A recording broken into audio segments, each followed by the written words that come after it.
Bonjour les amis, je sais que c'est les vacances, qu'on devrait aller à la plage, mais certaines personnes n'ont pas la chance de pouvoir partir en vacances, ce qui est mon cas. Donc je continue mes vidéos. Je vais aujourd'hui travailler sur une notion de psychologie qui s'appelle la communication non violente, que j'ai beaucoup utilisée socialement dans le bénévolat, pour fournir des prestations de bénévolat et pour grandir dans l'humilité chrétienne. Donc c'est un livre de Marshall Rosenberg. La communication non violente est utile pour des gens qui vivent des conflits notamment ethniques et elle permet d'apaiser les consciences. Donc en fait, quand on est quelqu'un de très très humble, qui ne reçoit pas forcément les aides de l'État dont elle a besoin, qui vit un dialogue social rompu, qui vit des discriminations au quotidien, voire du harcèlement, lire des livres de psychologie et de communication non violente est fondamental et nécessaire. Donc ce livre de Marshall Rosenberg nous explique plusieurs étapes. Donc la communication qu'on appelle aliénante est d'ordre dichotomique. Il y a d'un côté le bien et de l'autre le mal. Il n'y a pas de juste milieu. Donc cette vision manichéenne du monde crée des gros problèmes dans les relations sociales parce que c'est une vision caricaturale des relations humaines et qui ne mène à rien, qui ne mène pas à des résolutions de problèmes et à la pacification des conflits. Donc il est très important, dit l'auteur, de ne pas confondre jugement de valeur et jugement moralisateur. En général, les gens qui énoncent des morales toutes faites, il faut les fuir.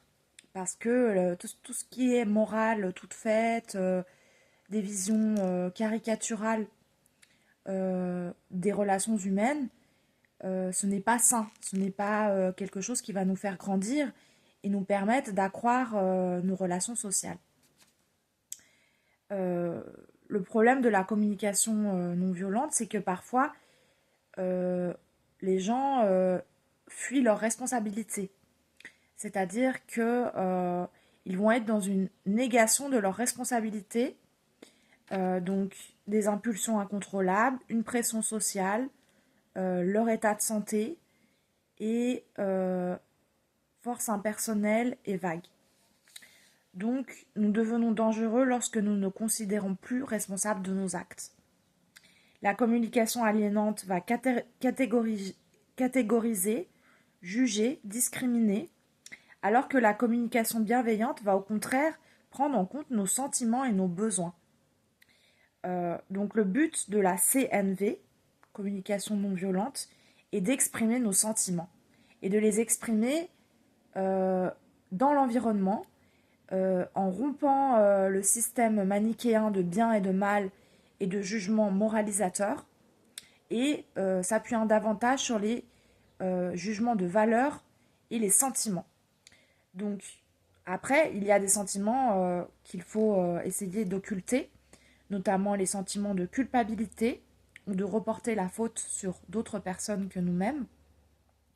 Il faut sortir, explique l'auteur, de l'esclavage affectif pour commencer à comprendre nos sentiments, comment nous fonctionnons. Nos demandes doivent être claires et il faut développer ce qu'on appelle l'écoute empathique.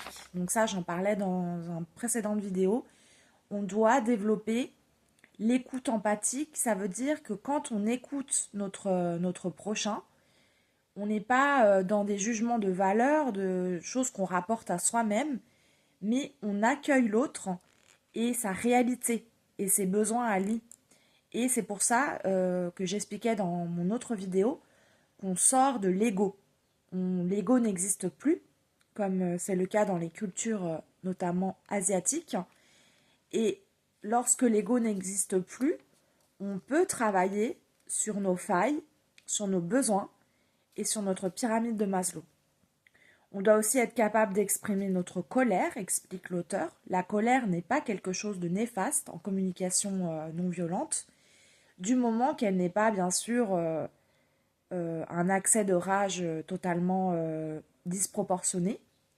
La colère est un indicateur de nos limites qui sont franchies et elle permet de divulguer un besoin inassouvi. Lorsqu'on exprime une colère bien exprimée, bien affirmée, en étant en accord avec nos valeurs, eh bien cette colère nous indique qu'il y a des choses qui ne fonctionnent pas dans notre pyramide de Maslow.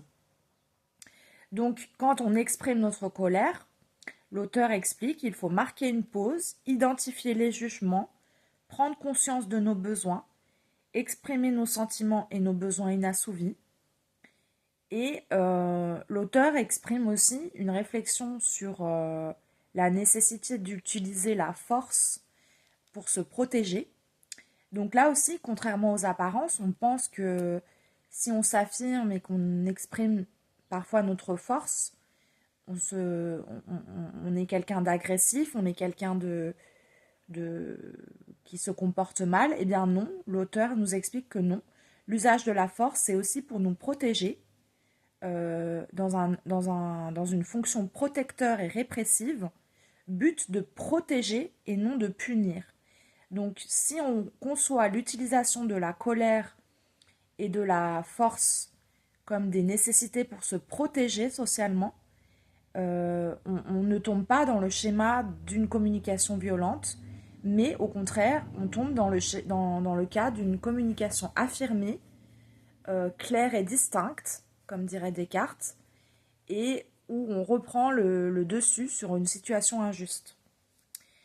Il y a aussi une réflexion sur la nécessité de remercier les gens que nous rencontrons, de remercier et d'être dans la reconnaissance sociale, peu importe les personnes que nous rencontrons. Bon, bien sûr, si c'est des personnes malveillantes, on ne va pas les remercier, mais de rassurer les personnes, de les honorer, de les reconnaître en tant que telles, dans leur distinction, dans leur authenticité. Très important d'exprimer la reconnaissance envers une personne. Donc ce livre, c'est vraiment le début, le b.a.-ba de la communication non violente. Il faut savoir aussi qu'il y a toute une réflexion avec la PNL, programmation neurolinguistique, qui travaille aussi en profondeur ces thèmes. Et ce qui est à retenir ici dans ce livre, c'est que en fait, on a parfois des stéréotypes, des archétypes qui ne sont pas valides au niveau de la communication. Et que là, par exemple, on a l'exemple, voilà, la colère et la force, si elles sont bien utilisées, si elles sont utilisées pour nous protéger socialement d'une intrusion, d'un abus ou de quelque chose d'injuste, elles sont tolérées, elles sont légitimes. Voilà. Et il y a une réflexion bien sûr sur la reconnaissance, l'écoute empathique, etc.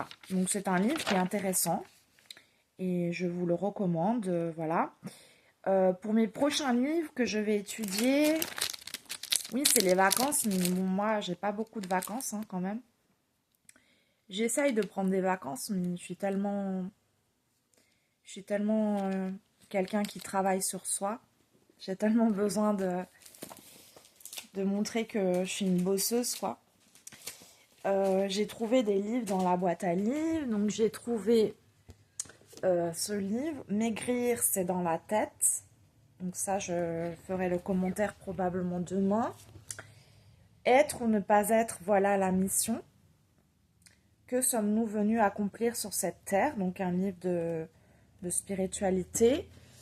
Et l'enfant précoce au quotidien, donc les enfants de type dyslexique, comment ils fonctionnent. Voilà. Eh bien, je me réjouis de partager ces futurs livres avec vous. Bonnes vacances. Et voilà, c'est les vacances, mais je continue quand même mon club de lecture. À bientôt, au revoir.